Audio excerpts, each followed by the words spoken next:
Okay, moving right along. We have an excellent session coming up right now, which is hosted by Habitat for Humanity and the Terwilliger Center for Innovation and Shelter. George Mugweru is going to moderate a panel which is focusing on new partnerships, developing microinsurance solutions for incremental housing.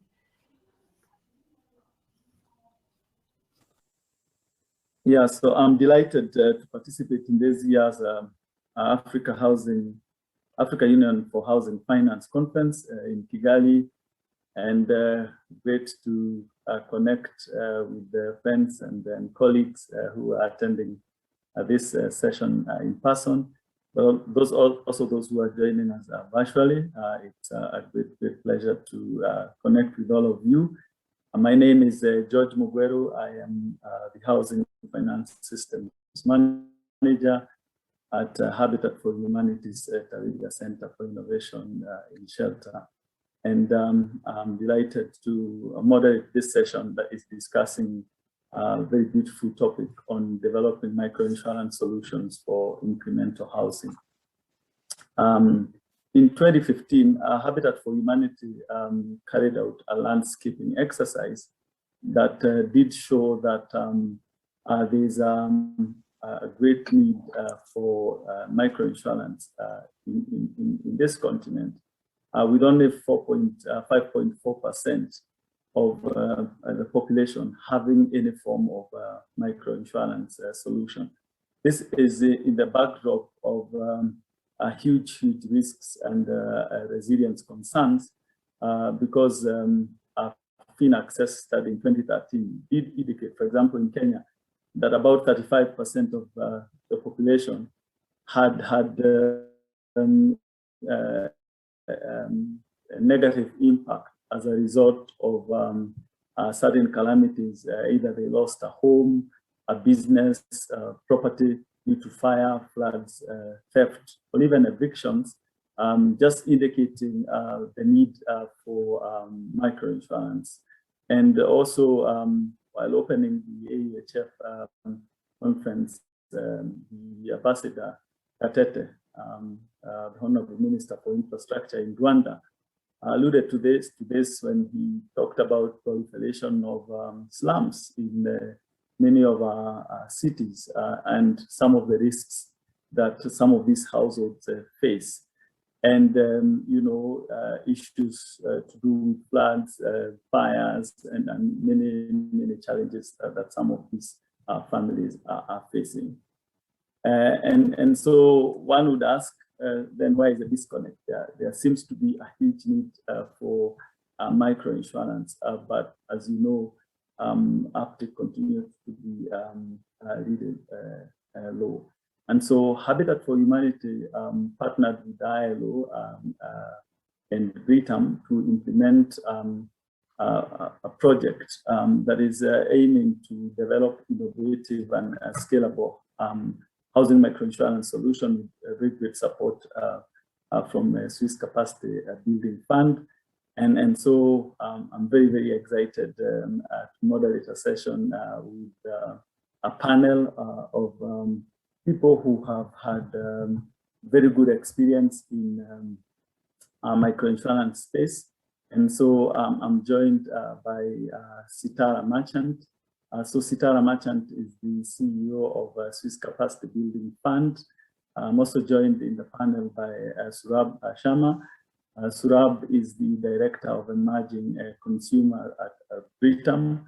I'm also joined in the panel by Lisa Morgan. Lisa is the technical specialist at ILO Impact Insurance Facility. And the last but not least is Naim Razwan, Director of Global Financial Inclusion and Capital Markets at the Terwilliger Center for Innovation in Shelter at Habitat for Humanity. And so, great delight to have you, ladies and gentlemen, to discuss this topic in more detail, but also needed to provide some overview of what this project is hoping to achieve. And to start us off, I want to request Lisa Morgan to provide us with an overview of this project, but also introduce ILO and the work we are doing around the microinsurance. Welcome, Lisa. Good morning and welcome. I'm delighted to be presenting today at the 37th Conference of the African Union for Housing Finance. Today I'm going to be speaking to you about our project with Habitat for Humanity International.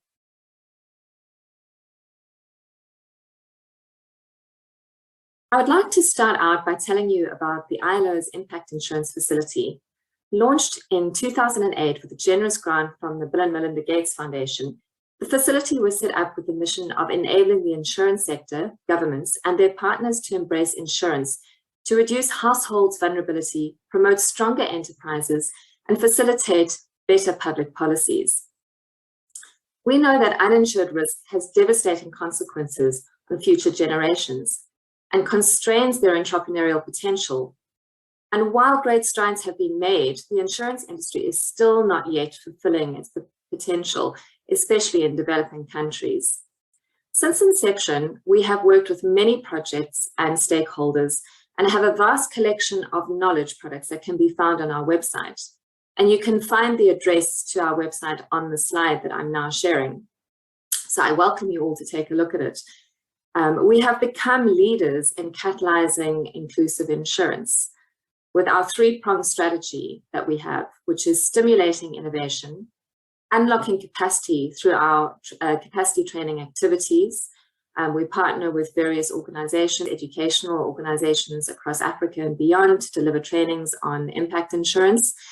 And the third thing that we do is accelerating the development of inclusive insurance markets, for example, working with regulators. But also these three strategies actually feed into one another, because when we stimulate innovation, we also create the knowledge for the capacity building, and this also accelerates market development. Our work is guided by three core principles. Our solutions are consumer-centric. We are driven both by evidence and experience-based learning, which means that we learn from doing and translate the lessons from all of our projects immediately into the knowledge products that I spoke about. And we also encourage and actively enable collaboration amongst stakeholders. Turning to our collaboration with Habitat, we are absolutely delighted to be working on this new project to develop property insurance solutions for low-income and excluded market segments. Unfortunately, property insurance has not been as high profile as some of the other lines of insurance, such as life insurance. And generally, there is a lack of awareness, which translates into a lack of demand. In fact, in a recent study called the 2021 Landscape of Microinsurance Study, which was launched last week, only 4% of reported inclusive insurance products in Africa were for property. And this is really low compared to 24% for funeral insurance and 18% for life insurance. However, the need for property insurance is clear, especially given the increased risks to property from climate change. There is thus a lack of demand and a lack of supply.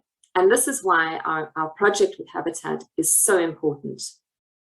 As everyone at this conference will know, adequate and decent housing, shelter for our families, for our work activities, is vital to development. We are therefore looking to develop risk management solutions for low-income and excluded groups of renters, property owners, including those who build their own homes incrementally, as well as micro, small, and medium enterprises, where often the home is also a vital part of work, providing a safe place to store stock, for example. We are looking to develop property insurance solutions for both fixed assets, such as land, building, and equipment, and movable assets, such as stock, so that they can be protected against the damage caused by natural events, such as storms, fire, water, and earthquake. These solutions, where affordable, could also include theft and household contents, the damage to these. So the purpose of our project is thus to support the development of new property insurance solutions for low-income and underserved market segments. We have already made good progress. This slide shows a news broadcast that we put out there last year at the beginning of our partnership. And through a very careful and thorough selection process, Britam in Kenya was selected as the host insurer that we would be working with to develop and pilot such insurance solutions. And now I want to tell you a little bit about the ILO's role in the project, because we're working closely with Britam and Habitat in Kenya through our locally placed ILO fellow. And the activities we are focused on include the following. We have worked with local stakeholders to understand the demand and supply of inclusive property insurance in solutions in Kenya, with a focus on understanding the barriers. We are providing technical assistance, supporting Britam through the product innovation cycle, building capacity, and establishing key partnerships. And this comes from our experience of doing it over the many years. We are also evaluating and testing insurtech solutions for viability as part of the inclusive property insurance solutions. This is an ever-changing landscape of new technology that comes through, and we're excited to be able to look at some of the technology solutions to see whether it's possible to include them in the products. This is very important to both help with keeping costs down, but also improving the customer experience. So another thing that we are trying to do is ensure that women are not left out of the picture as part of the project. In order to develop these new solutions, we're also assisting with identifying and implementing changes to business models or organizational structures that may be required in order to host these new products. And last but not least, we will be documenting and sharing lessons learned using our knowledge tools, such as publications, case briefs, blogs, emerging websites, webinars, and other such things. So some of our early findings through careful market research and also through some of the work that we've already done, and this includes focus group discussions, there is very low awareness in Kenya and therefore low demand for property insurance products. Many people also in this demographic also rent rather than own, which poses a bit of a challenge. You can't just copy what's being done for conventional insurance. We've also realized that a first but by no means last step in developing property insurance for MSMEs, so that's micro, small and medium enterprises, is an entry point, a possible entry point. And you can read more about this in our blog on the subject by Sarita Mahanti. There's a picture of this on our slide, and this can be found on Medium. We're also learning that bundling insurance with loans and other insurance covers is a potential way to drive scale, because these other products are more known and more in demand, such as simple life products or funeral products. And lastly, for now, distribution partners, as always, are vital. We are piloting products with various partners, including banks, MFIs, and SACCOs, and look forward to sharing some of the results in the coming year.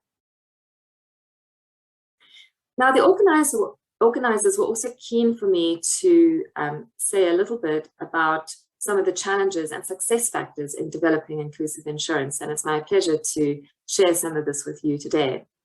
So let's talk about the challenges first. These are also true in general, but here are specific to inclusive property insurance. As I've mentioned, there's a lack of supply of such solutions. And so insurers and related stakeholders need to create a supply of quality, affordable, and accessible property insurance solutions for the low-income market. And this is not an easy task. It takes a lot of research and planning and piloting. And to do this, they really, really need to start out with understanding, what people really, really need, what the problems are in the context of creating such products. There's also a lack of understanding about how insurance works, and this is not specific to property insurance, but it's probably more true for property insurance than some of the other insurance. And there's a lack of trust in insurance companies and a related lack of demand. So to solve all of this, all stakeholders need to create awareness and demonstrate the importance of insurance, how valuable it is, how products work through paying claims quickly, keeping the promises. And this is something we call the moment of truth, the time to pay claims. It's a great way to show that insurance actually does work. And my last slide for today, we also have a few pointers on success drivers for developing impact insurance, where impact is, we mean that the insurance has a meaningful impact on society, on development through inclusive insurance. And this is by no means an exhaustive list, but what we have learned is the following. When designing inclusive insurance solutions, always put the customer first. Develop solutions using human-centered design, or what we call HCD, and always start through market research using this HCD methodology. Products must always be affordable and accessible. So doing a willingness to pay kind of survey and understanding what, at what point people are willing to pay is really important. If you develop something that is unaffordable, people are not willing to pay for, that's not very helpful. You also have to use technology wisely and think about the value-added services that you can add to insurance to make it a tangible offering. Insurers also need to find the point at which client value is achieved. This means that the product is meaningful, it has a sufficient payout at the time of need, while also keeping the product financially viable. So getting the pricing and the design right. And this is actually, this is a bit of give and take. It's not something that you can necessarily do straight away. It has to be iterated. And very importantly, distribution partners are absolutely key. So insurance only works if you can reach scale. It's a numbers game. You need to find and work with the right partners. Another important key success factor is creating an enabling environment by working with regulators and other key stakeholders, such as many of yourselves listening today. It's important to include widespread consumer education and work with partners to share this education. And lastly, I would say start simple, always pilot, improve and iterate until a viable and valuable product is developed. So many thanks for listening today and all the best with the rest of the conference.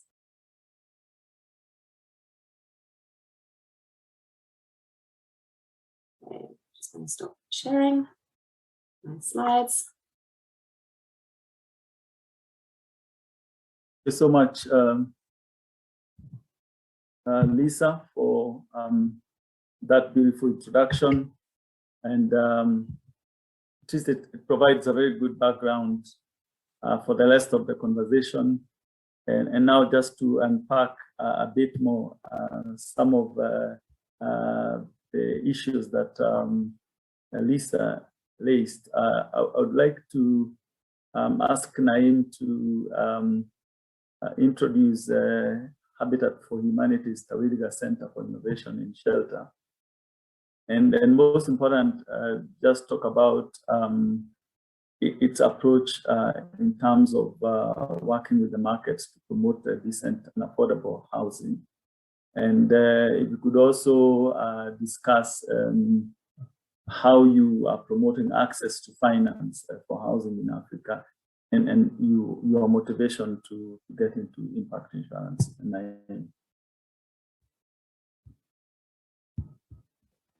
Great, thanks, George. There were like 5-6 questions into one statement. So I hope I am able to remember all of them. But firstly, I would like to acknowledge the support of Swiss Capacity Building Facility for sponsoring this initiative, and to both Saurabh and Britham for coming on board and their willingness to explore a new line of business, as well as the International Labour Organization's Impact Insurance Facility to be coming in with their technical expertise. So overall, what the Terwilliger Center does is, it's part of Habitat for Humanity that focuses on the private sector while keeping the low-income families at the center. And the reason we believe so is that while overall the global housing deficit is considered to be about $16 trillion, we do not really take into consideration of the quality of existing dwellings that exist, majority of them being owned by the low-income population. Referring back to some of the findings that Lisa shared, it showed that only 4% of the overall market is of the low-income market is actually accessing insurance in Africa. And if you consider that to how the housing ecosystem works, you get to realize that housing ecosystem is just not a combination of what the final product that you see in front of yourselves, but how the small, medium enterprises come together within the value chain, how the material providers, the labor providers, the service providers converge together to actually deliver a product or a service that is required. I wouldn't miss out on the opportunity of the COP26 conference that is linked to climate change going on currently. And the two important things that is coming out of that conference is about the mitigation and the adaptation practices to address the challenges of climate. While the world and the global community would convene together to come up with solutions or technology to address that, we also need to take into consideration how can we secure the financial health of the families that are currently at risk. What happens when the next typhoon strikes and the asset, which is the house that they've built through the lifelong savings, get affected? Just not in Africa, but across the globe, the low-income families have found out that most of them also use their existing dwellings to run their small shops and businesses, which are considered as micro businesses or micro enterprises that they run from their own home as a facility provider. And if these facilities are not insured, or if the knowledge is not delivered to them of what the services are available, it would become very difficult to mitigate the risk that comes into them for either based on natural disasters or man-made disasters, because those are something that are not predictable, but at least something that could be planned for. The global challenge when we use the word housing is that anytime the word is used, it is considered as something that is highly expensive. It's usually tried to bundled into the terminology of mortgages. So it means that it has to be expensive, it has to be out of the reach of low-income population, and missing out that people do not actually, who are low-income families, do not build their houses in one go. They take different phases, they try to improve their dwellings as they can afford, and build it over the lifetime for themselves and for the generations to come, putting on the concept of home improvement activities. So taking those things into consideration, where what Habitat realized is that Britam, who is an expert in the insurance sector, is one of the most renowned names when it comes to the African markets, coming on board to take that risk to diversify into this business opportunity, bring in an ILO who understands what are the product prototypes that are required for a business such as Britam to take on board, because a private sector would only be interested if they can see a business opportunity out there.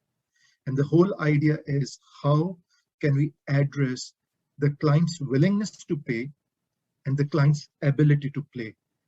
And that is where the human-centered design approach that Lisa mentioned earlier comes into consideration. And understandably, that is where Habitat brings in its housing expertise of understanding the needs of the low-income families from the perspective of housing. And SCBF comes in, who, while to a certain factor can be considered as a donor, but I would rather call them as somebody who's willing to come in as a sponsor to mitigate the risk that is linked due to the lack of capacity that exists within the market, and having a trust on this extremely diverse group of people coming together and trying to address or pilot test a program that, if successful, can just not be expanded in Africa, but can also be taken to other parts of the world, including Asia and Latin America, which are equally prone to the challenges linked to, again, natural disasters or man-made disasters. George? Thank you so much, Naeem, for those insights, and I like the description you make there in terms of bringing on board different partners who bring their expertise and their uniqueness to deliver a project like this one, because I think for many people in this room, for this conference, you would realize that housing is multifaceted, is interconnected, and there is no one institution can say we'll do it.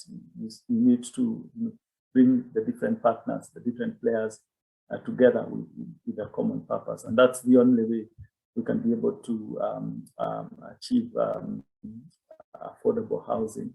Sulab, I would like to go to you next, and then once congratulations for being selected to implement this project.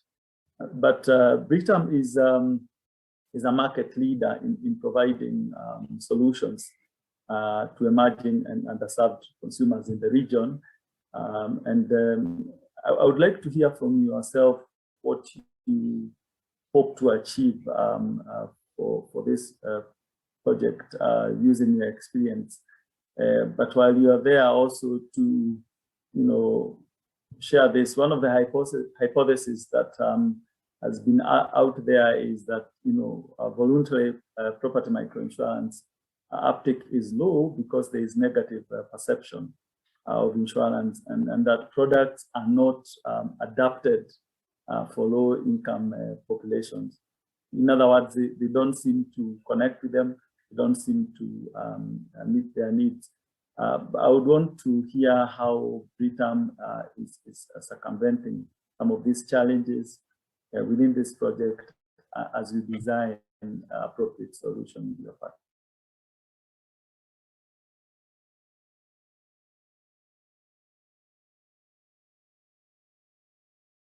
Stolen my thunder and talked about the major issues around inclusive insurance. But let me start by working with us on this opportunity.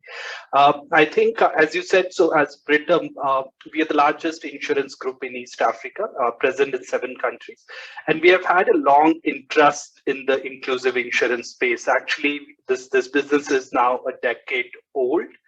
We insure more than 1 million lives, and it's been a long journey, and it's been full of failures and successes.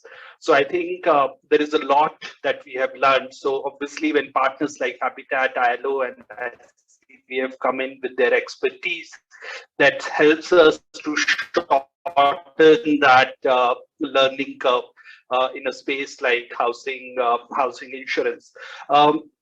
See, I think it's a challenging space. Like the stats were already mentioned, inclusive insurance itself has low penetration, and property insurance within itself has even lower. But I think our biggest learning has been around client centricity. I think Lisa was talking about that, and I want to reiterate and validate it from our field experience. I'll give you an example that a few years ago, we launched a funeral insurance product. It was a boardroom product. We launched it in Kenya, and we realized that in Kenya, actually, funerals are funded through community pooling of funds, right? Something called Harambe. So obviously no one was buying our insurance, and we went to the field, had that experience, changed it to a health insurance, and that product right now covers almost 400,000 lives. So that gives you actually a field example of how important client centricity is. And I think it needs to go beyond product. I think we just keep talking about the product, but insurance is really a service across the insurance value chain. So it starts with the product, but you also need to look at enrollment, or how you are onboarding the clients, how you are creating consumer education, how you are planning to assess, verify, and pay your claims, and how you are even thinking of renewals. So I think across all these value chain pieces, you need to think around customer centricity, put the client in the center. And as the example that I quoted, it's not theoretical. It's the learning that we have had from the field, and the same principles we are trying to apply to this project as well, where we started with client education through different partners, whether it's MFIs, SACCOs, or large banks, and trying to use those insights to design this end-to-end solution. Some of to use those insights to address this low demand challenge that you talked about, George. Thank you. Thank you so much, Saurabh, for that. And we are very optimistic that Britam is going to hack it. And yeah, so we look forward to great results. So again, Sitala, thank you so much for SCBF support. This has come really handy to support the implementation of this project. And I would like to hear from you, what motivated you to fund this project, Habitat and Britam. But also one of the key issues that keep coming up is a need for adoption by many other players within the sector, but also bringing on board other investors so that some of these solutions can grow to scale. And so as you talk about what motivated you to fund this project, it will be also important to hear from you why and how SCBF leverage on a private sector capital for impact insurance to drive adoption among other players. Thank you, George, and thank you, Habitat and Britam, for inviting me to this panel, as well as thank you to the AUHF. We're really pleased to be here, and this is one of our favorite projects. The project was launched through, there was a feasibility done in 2015, and so this builds on that feasibility study. In terms of the project, SCBF is all about public-private partnerships. We have this continuous theme of public-private partnership that happens in the way that we do business, in the way that we review projects, in the way that we approve projects and monitor projects. And in this particular project with Habitat for Humanity and Britam, and ILO, it really illustrates that public-private partnership. And, and to see that, public-private partnerships 10 years ago, the public would sit on one side of the room and the private would sit on the other, and they would look at each other and go, okay, what am I going to do with you? And we've come a long way in terms of looking at each other, sitting in the same room, talking the same language. When I hear, Lisa, Naeem, and Shurab talking about client centricity and the continuum, the whole ecosystem of client centricity, that's a huge progress. That's amazing. And this is really one of the reasons, there are many, one of the reasons that we have funded this project. In terms of, the topic area, there is, insurance, housing insurance, as has been mentioned by the previous panelists, speakers, it is a protection gap. And it is, so home microinsurance is huge in terms of a gap. We haven't really sort of cracked the nut to have a signaling effect on similar initiatives worldwide. We're currently also funding a project in scaling in property insurance with APA in Kenya. So we're hoping to disseminate lessons both on this project as well as on that one, and we could perhaps do a comparative analysis on this. The project being supported by ILO is also a very important fact. I mean, it's building capacity locally, which is also a key sort of principle within SCBF. In terms of leveraging capital and how do we go forward into, and SCBF's interest in these things, we really look to fund projects that are able to de-risk a particular project and make sure that if successful, it can be adopted by others. And so we really try to do the innovation and fund those innovative projects. And that sort of ties together why we funded this, as well as how we see it being built and replicated, and how leveraging other private sector and public sector to work together. we hope that this will really have a strong signaling effect in the market and will be successful.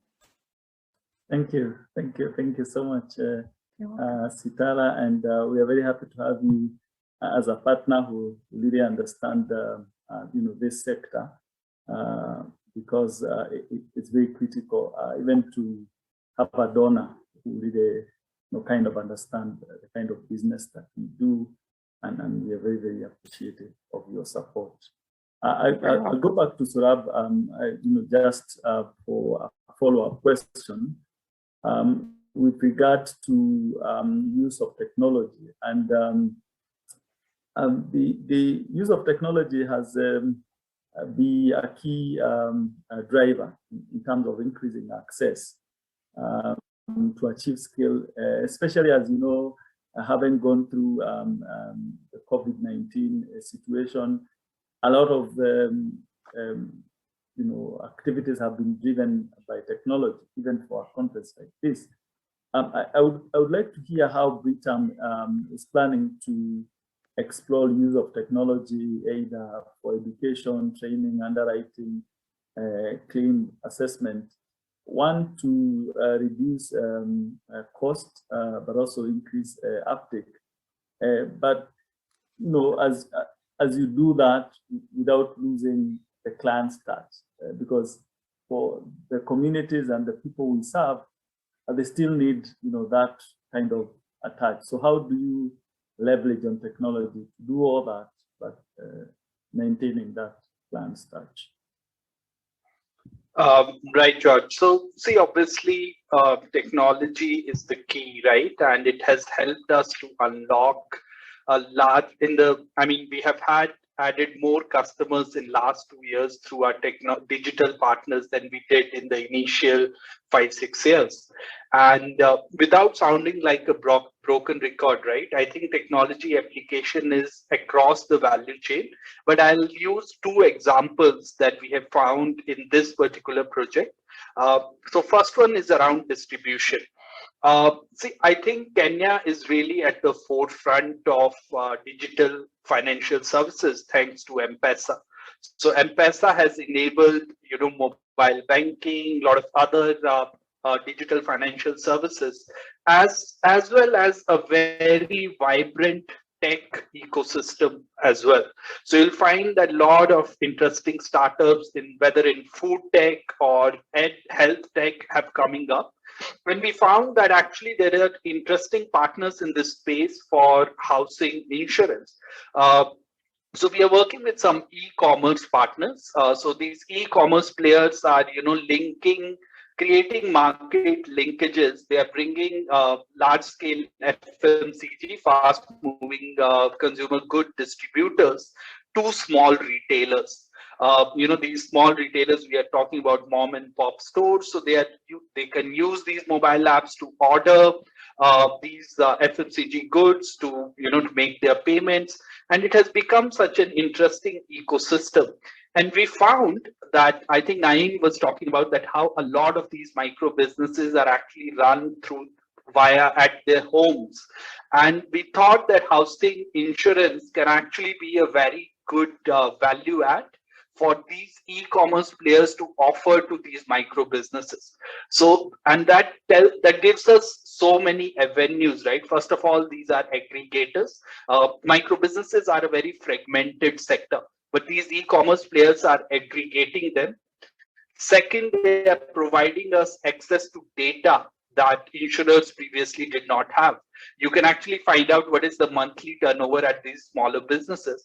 So we are using those data to design, more using insurance as a value add or as a loyalty product that e-commerce player offers to these customers. So we are in, I would say, further from an ideation stage, and I think when it comes through, it will be a really interesting solution. So I think that is just an example of how technology can close this market gap. Thank you so much, Surab, for that comment. As we come close to wrapping up, in the interest of time, I would like to hear from Naeem. What are the plans for for this project in terms of using the learning to promote the development of property microinsurance in Africa. And even as you wrap up, you could also share some of the other plans that the Tawiliga Center is having for Africa. Sure. I'll start with what are the plans for this project before I jump into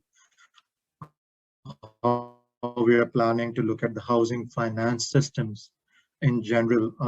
I think as much as we are using the word human-centered design approach, it's equally important to probably introduce a new terminology that is called a partner-centered design approach as well. Because one of the biggest learnings that we have learned through our other projects has been that as much as focus on low-income families is critical, a successful model could only be created if you're taking into consideration the existing infrastructure of the partner who is supposed to deliver the service. If you aim to change the infrastructure that is already existent and which is already providing successful opportunities plus revenues, then you're trying to probably influence the market in a way which would not be sustainable, right? Partners may come on board for the sake of the project, but ultimately they would again go back to a model where they feel the most confident about. So I think the convergence of human-centered design approach and the partner-centered approaches through the lens of operational structure is critically important. And that is something that we are really excited and glad that those two things are being kept at the center of this particular initiative. Overall, from the Terwilliger Center, the way we are addressing the housing finance system challenges, we are looking at it from 4 critical areas. We are looking at it from the lens of technology, on how technology could be used at different ways in different levels within the housing activities that exist, either as a direct product or as a byproduct. Technology adaptation can also play a major role, because if the end user doesn't understand how to use the technology, no matter how good the output is expected, that journey would never be covered. So I think that is an important area that we are looking at, plus to also look at the major areas of climate adaptation and mitigation, on how just not insurance, but other services, other financial solutions, either through the lens of microfinance institution, either through the lens of client capacity or the client literacy levels are important, because you're trying to address just not the credit risk, but you're also trying to connect them to the market opportunities that exist. The third important point is focusing on gender. And the reason we would like to focus on gender, because that in itself, as much as it's important for gender empowerment, it in itself is a huge opportunity for business diversification. And I think it's important that we take that idea and try to converge it with the lens of what the opportunity exists in terms of dollar terms. And that is how the private sector and the public sector would come together. And last but not the least is the lens of resilience. And if you combine all these 4 lenses together, you are talking about capital, you're talking about climate, you're talking about gender, technology, and resilience, you get to realize ultimately what you're trying to do is you're trying to ensure access to finance, ensuring access to quality dwelling, which ultimately can result by just not improving the health of the families, but also providing more income opportunities to these families, making them a much better segment for the private sector to cater to. So overall, in a nutshell, that is how we at Habitat for Humanity's Terwilliger Center are envisioning our work on the housing finance systems. And I definitely do look forward to the support of Saurabh, just not from Britham, but through his knowledge, and Sitara from SCBF, because it's so important that the more sector player can come into this space, the better the hypothesis would be proven correct, that the low income families do provide opportunity for the private sector to build upon. So that is in a nutshell how we are planning to approach our housing finance system to work at Thank Habitat. you. I couldn't agree more. Thank you so much. Thank you so much, Naeem. Yeah, great insights and points there. Sitara, as you give us your closing remarks, I would like to know, in your own perspective, what makes SCDF unique as a grantor. But it's also good to hear any kind of closing remarks, if you have any. Sure. Thank you, George. I couldn't agree more with what Naeem has just said in terms of, the importance of that partnership is really critical. So that I like what you said, Naeem, human-centered design, yes, for the client, absolutely. That's what we focus on. Our TA, our technical assistance, is for creating client-centric products and services and solutions. But I think the other important component that Naeem has raised is really about getting the right actors in the room, so stakeholders and partners together. What makes us unique, SCBF unique, I think, is basically we use public funds to test, to validate, and basically do a proof of concept. And then we look to others to basically take it to the next level, which is to scale. I think so we effectively de-risk what the private sector, their structures and the way that they function. And so we really look to de-risk that so that the next step can be taken. And we're finding that that's it's important to our members, and Habitat is one of our members. We have quite a few members, 26 members. And in terms of the housing, so the whole focus on public-private, the client, all those pieces together, that's where we feel that there's really a sort of magic that's happening that's going to really make a difference in the sector. And it's really going to push us over to the next level. And the concept of competition, so cooperating, but also competing and finding the best solutions to really push the envelope is critical. And I think the other beauty is that we look for the private sector to contribute financially, so that there is skin in the game, and there is, when you have skin in the game, after you've tested a product, you're then more willing to try to do next about it. And so that's what really, I think, makes us unique. And I just want to say thank you again. It's been a pleasure being on this panel. Thank you. Thank you so much, Sitara. We appreciate your support and your contribution. Surab, I don't know whether you have any closing remark or any insights or learning from. I know it's very early days, but if you have any closing remarks or any insights or learning for the few months we've been implementing. Thank you, George. In fact, I'll just build on what Sitara and Naeem said, that I think while we are obviously talking about the commercial value from the private sector, I think private sector is a lot more conscious about the social impact that we want to bring. And even that social impact has a commercial value, right? So Britam, we call this business emerging consumers because we all know that Africa incomes are increasing. Kenya has become now a lower middle income country. And if we can protect these customers today against these shocks, whether these are fire, any property or health shocks, these are the customers who will become full-fledged customers for us in the future. And today's social impact really becomes that business impact in future. And that's why we are very excited about this project, as well as the support from all the partners. Thank you. Thank you so much, Surab. Appreciate your comments, and wow, that was a beautiful conversation. And I thank you most sincerely. My great panel for great conversation, great insights, and great contribution to this topic.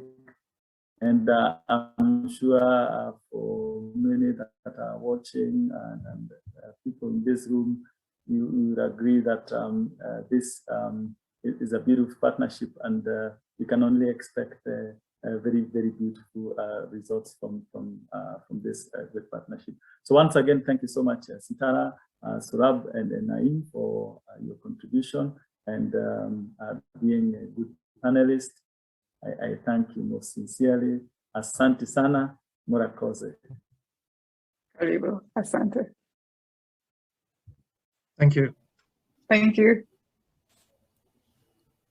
Thank you, everyone. That was a really great session, and looking forward to hearing how that then evolves in the conversations going forward. So thanks so much for your input.